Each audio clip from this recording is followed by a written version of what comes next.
Noble. I'm the president of Razik Bicycles. We've been around since 2013, building the best bikes in the world.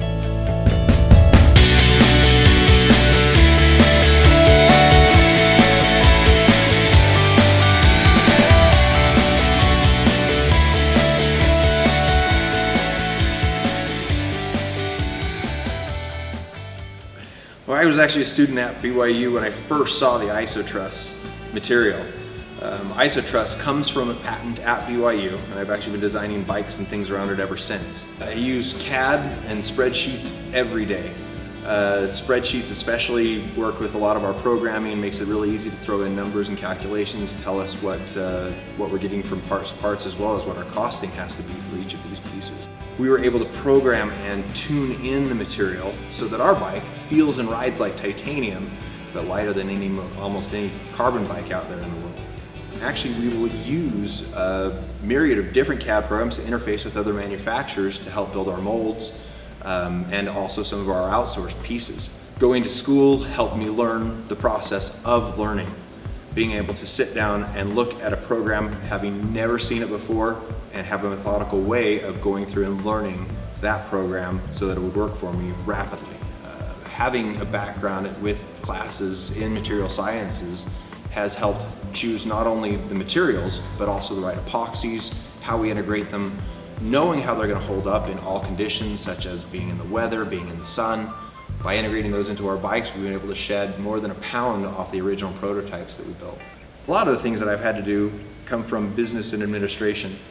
We've had to learn all about programming, done a lot of that on the side, as well as negotiation.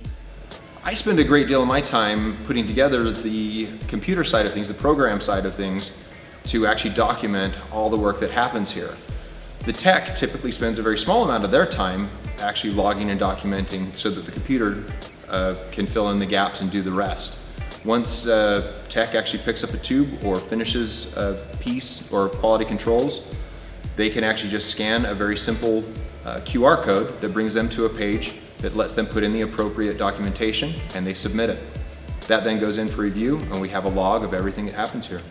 Our bikes have to go through a test through each piece. Each piece as it comes out of the mold is then tested. That way we don't bond an entire bike worth thousands and thousands of dollars of parts into an entire bike that's going to fail because of one part. As the part comes out of the mold, the piece is tested, verified, and then put on the shelf. Then as each piece is bonded together, we actually will then re-verify as a whole so that the unit itself passes quality control. Typically in industry, a lot of the places where I've been in automotive, also in bicycles, from company to company, we'll see a 6 to 10% deviation from piece to piece, part to part, that'll fall within specs. We actually push really hard to keep our specs within 1 to 2%, and even less than that from piece to piece. We've been able to do so by maintaining quality control throughout the entire process.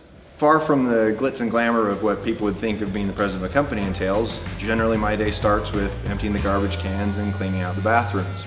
Each worker has to verify each other's piece so it's accurate, fits into the bike, and then goes into our product inventory. From our product inventory, another tech, he spends most of his day assembling the bike.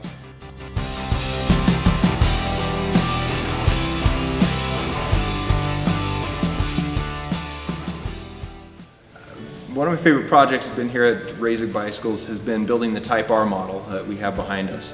The Type R model is our most expensive bike. It actually goes through a huge amount of hand building process.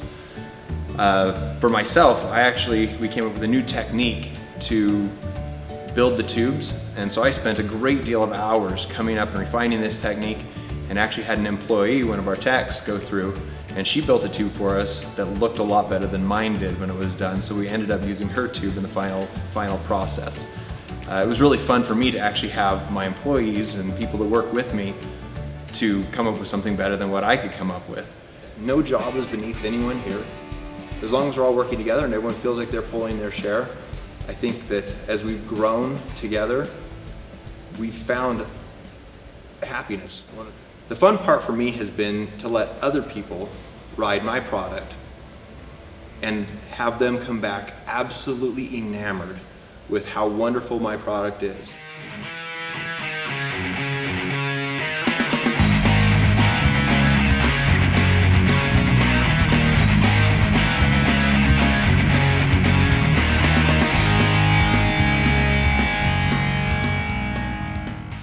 We'll eventually have automotive products and things like that. We've already been approached by McLaren, Formula One. So you will see our products throughout the world and throughout all industries. My name is Ryan Noble. I'm the president of Razik Bicycles, and I'm an engineer.